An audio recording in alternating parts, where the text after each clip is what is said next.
Hey guys, it's me Adit Kundra from Adit Ukulele Lessons. आज हम song सीखने वाले हैं, ये आपने मेरे को रेकमेंड किया था, सो थैंक्स फॉर दैट। इस गाने का नाम है जो भेजी थी दुआ और इसको गाया है नंदिनी श्रीकर और अरिजीत सिंह ने। ओके, सो इस लेसन में हम इस गाने के सारे कॉर्ड्स देखेंगे along with the diagrams and इसका जो स्ट्रमिंग है वो भी सीखने वाले हैं। ओके, सॉन्ग जो है in the key of F minor और मैंने कीप को फर्स्ट फ्रेट में लगा दिया है just to make the chord names a little easy for you. तो हमारी की बन गया है ई माइनर एंड इसमें जो हम कॉर्ड्स यूज करने वाले हैं वो है E minor, then A minor, C major,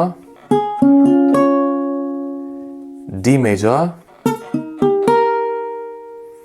G major and B minor. Yeah, and इसमें जो हम स्ट्रमिंग यूज कर रहे हैं वो है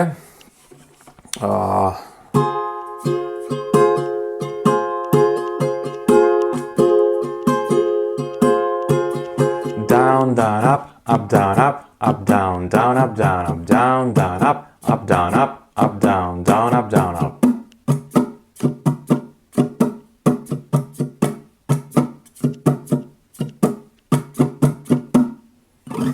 Okay, यहाँ पे I would like to take a quick break and tell you कि अगर आप मुझसे यूकेलेले सीखना चाहते हैं in a very very step by step manner, then definitely check out मेरा कोर्स जिसका नाम है Learn Ukulele in 30 Days Stage 1। मेरी आपको गारंटी है कि अगर आप मेरा कोर्स करेंगे तो आप ना सिर्फ एक अच्छे यूकेलेले प्लेयर बनेंगे but a fantastic musician as well.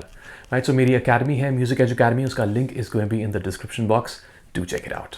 Okay, so that's pretty much the whole lesson. I really hope you enjoyed it. अगर अच्छा लगे तो please give it a like and share it with your friends. And जैसे आप देख रहे हैं मैं अपने चैनल में बहुत अग्रेसिवली हर दिन दो वीडियोज़ डाल रहा हूँ, तो अगर आपके कुछ भी रिक्वेस्ट हैं please let me know in the comments, क्योंकि it makes things a lot easy for me. गाने ढूंढने की जगह मैं सीधे आपके कमेंट्स देखता हूँ, I just make a lesson, right? So do let me know in the comments. Okay, so this is Adit Kundra signing off. I'll see you guys in the next video. Take care.